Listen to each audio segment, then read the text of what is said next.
Hi viewers welcome back to my channel. Today మన video వచ్చేసి మన ఆడవాళ్ళలో వచ్చే చాలా ప్రాబ్లమ్స్కు చెక్ పెట్టడం కోసం డాక్టర్లు సజెషన్ చేసే చిరుధాన్యాలలో ఒకటైన సాములతో అన్నంని ఎలా వండుకోవాలో నేను పొడి పొడిలాడుతూ చూపించబోతున్నానండి. నేను చూపించిన విధంగా మీరు ప్రిపేర్ చేసుకున్నారంటే డైజెషన్ ప్రాబ్లం కూడా ఉండదు, ఈజీగా డైజెషన్ అయిపోతుందండి.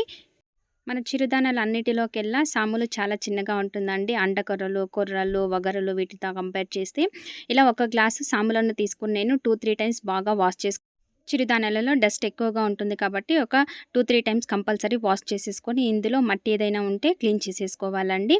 ఈ సాములను ఖచ్చితంగా 6-8 గంటలు కంపల్సరీగా నానబెట్టుకోవాలండి. ఇలా నానబెట్టుకోవడం వల్ల మనకి ఇందులోని ఫైబర్ కంటెంట్ అన్నీ కూడా రిలీజ్ అయ్యి డైజెషన్ ప్రాబ్లం అనేది లేకుండా పొడిపొడిలాడుతూ బాగా వస్తుందండి. అందుకని కంపల్సరీగా 6-8 గంటలు అయితే నానబెట్టుకోవాలండి. చూడండి, 8 గంటలు నానిన తర్వాత మనకి ఇలా సాములు అయితే ప్రిపేర్ అయింది కదండి. ఈ వాటర్ని సపరేట్ చేసుకొని ఇప్పుడు ప్రెషర్ కుక్కర్లో వేసేసుకొని అదే వాటర్ని కొలిచి 1 గ్లాసు సాములకు 2 గ్లాసుల వాటర్ యాడ్ చేసుకుంటున్నానండి. అలాగే కొద్దిగా సాల్ట్ కూడా వేసేసుకుంటున్నానండి. ఇప్పుడు మీడియం టు లో ఫ్లేమ్లో ఉంచి 2 విజిల్ వచ్చేంత వరకు ఉడికించుకుంటే మనకి పొడి పొడిలాడుతూ సాముల రైస్ అయితే రెడీ అయిపోతుందో చూడండి. మీరు ఇదే ప్రాసెస్ని కుక్కర్లో కాకుండా పాత్రలో కూడా ప్రిపేర్ చేసుకోవచ్చునండి.